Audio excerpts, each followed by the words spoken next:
Selamat pagi, kami dari kelas D akan membahas tentang apa itu biaya modal dan atau yang biasa disebut dengan BACC. Sebelumnya perkenalkan, nama saya Bisma Agassi, NIM saya 37140470. Nama saya Yedi Surya, NIM saya 39140027. Nama saya Kevin Cornelius, NIM saya 37140591. Oke, sekarang kita akan mulai membahas tentang apa itu biaya modal. Oke, saya akan menjelaskan tentang apa itu biaya modal dan fungsi dari biaya modal. Pertama, biaya modal adalah biaya yang harus dikeluarkan oleh perusahaan yang berasal dari utang, saham preferen, saham biasa dalam ditahan. Lalu fungsi biaya modal itu ada dua. Yang pertama terkait dengan pajak yang dikenakan pada perusahaan. Yang kedua sebagai diskoret. Yang pertama itu dibagi menjadi dua, sebelum dan setelah pajak. Jadi kalau sebelum pajak itu perhitungannya disesuaikan dulu dengan pajak sebelum dilakukan perhitungan WACC-nya. Kalau setelah pajak perhitungan WACC-nya didahulukan setelah pajaknya. Lalu yang kedua sebagai diskoret itu maksudnya investasi untuk menentukan diterima atau ditolaknya suatu investasi yang akan dilakukan dengan membandingkan rate of return-nya. Contohnya itu misalnya bila menggunakan metode net present value dalam menentukan diterima atau ditolaknya investasi, maka diskon rate sebagai penentu diterima atau ditolaknya investasi tersebut. Nah, lalu kita lanjut ke jenis biaya modal. Jadi jenis biaya modal itu dibagi menjadi dua. Yang pertama ada biaya modal individual. Biaya modal individual itu dibagi menjadi 4. Yang pertama biaya modal utang jangka pendek. Biaya modal utang jangka pendek itu adalah utang yang jangka waktu untuk pengembalian kurang dari 1 tahun. Yang kedua ada biaya modal utang jangka panjang. Ini biaya modal penggunaan utang jangka panjang itu berasal dari obligasi. Biaya modal saham preferen, biaya real yang harus dibayar jika menggunakan dana dengan menjual saham preferen. Biaya modal saham biasa dan laba ditahan atau biaya modal sendiri itu biaya yang dikeluarkan perusahaan yang memperoleh dana dengan menjual saham biasa. Jenis biaya modal yang kedua itu adalah biaya modal keseluruhan, yaitu memperhitungkan seluruh biaya atas modal perusahaan. Selanjutnya saya akan menjelaskan mengenai contoh soal dari biaya modal atau BACC. Berikut adalah contoh soal yang pertama. Perusahaan melakukan investasi pada angkuk dengan tingkat keuntungan bebas 10%, tingkat keuntungan 15%, dan nilai beta 1,25 selama 10 tahun. Di sini diketahui nilai RF itu 10%, yaitu tingkat keuntungan bebas. Sedangkan nilai RM 15%, yaitu tingkat keuntungannya. Yang terakhir nilai betanya, yaitu 1,25 selama 10 tahun. Yang ditanyakan di sini adalah nilai dari RI. Berikut adalah jawabannya. Rumusnya itu RI sama dengan nilai RF ditambah RM dikurang RF, lalu dikalikan dengan nilai beta.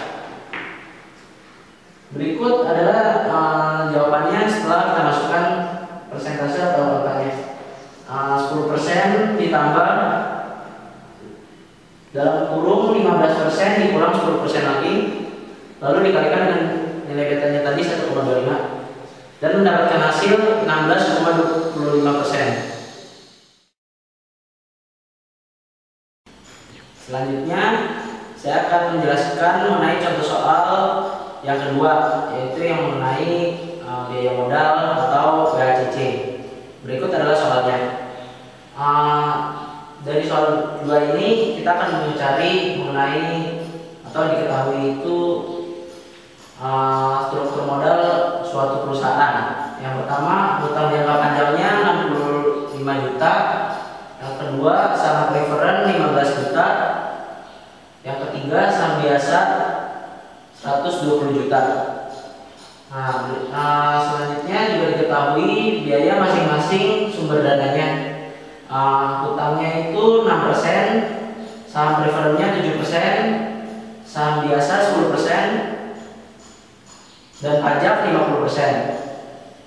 Ditanya WACC, dan ini adalah rumusnya. WACC sama dengan WD dikali KD dalam kurung 1 dikurang teks ditambah WP dikali KP ditambah lagi dengan WS dikali KE. Berikut adalah jawabannya. Di sini kita harus menghitung dulu hutang, saham preferen dan saham biasanya. Yang pertama adalah hutang. Hutangnya ini tadi diketahui hutang jangka panjangnya 65 juta. 65 jutanya ini akan dibagi dengan 200 juta. 200 jutanya ini dapat dari penjumlahan dari hutang jangka panjang, saham preferen dan saham biasa. Akan mendapatkan 200 juta. Kemudian tadi 65 juta dibagi dengan 200 juta mendapatkan 32,50%. Kedua saham preferen 15 juta dibagi 200 juta mendapatkan 7,50%. Yang ketiga saham biasa 120 juta dibagi 200 juta sama dengan 60%. Berikutnya kita akan menghitung KD-nya. KD-nya itu adalah hutang biaya modal setelah pajak. Di sini adalah hutang sama dengan biaya sebelum pajaknya dikali dengan 1 dikurang pajak. Yaitu tadi biaya sebelum pajaknya itu 6%. 6% ini dikali dengan 1 dikurang 50%. 50%-nya itu adalah tadi pajaknya di sini. Nanti mendapatkan hasil 3%. 3% itu biaya modal setelah pajak. Lalu kita masukkan ke rumus WACC yang tadi. Di sini 32,50 ini adalah hasil dari nilai hutangnya, nilai hutang. Lalu dikalikan dengan biaya modal setelah pajaknya tadi 3%, ditambahkan saham preferennya tadi hasil perhitungan 7,50%, dikalikan dengan 7% dari biaya masing-masing sumber dana tadi, saham preferennya 7%, lalu ditambahkan dengan 60% ini saham biasa dan tadi perhitungannya 60%, lalu dikalikan dengan 10%. 10% ini dari biaya masing-masing sumber dananya tadi, saham biasa 10%. Setelah dimasukkan ke rumus WACC, semuanya akan mendapatkan hasil WACC-nya itu adalah 7,5%. Ini adalah hasil WACC-nya. Berikut tadi adalah penjelasan dari Bapak kami mengenai biaya modal atau yang biasa disebut dengan WACC. Semoga bermanfaat bagi yang menonton dan bagi kami. Dan terima kasih telah menonton.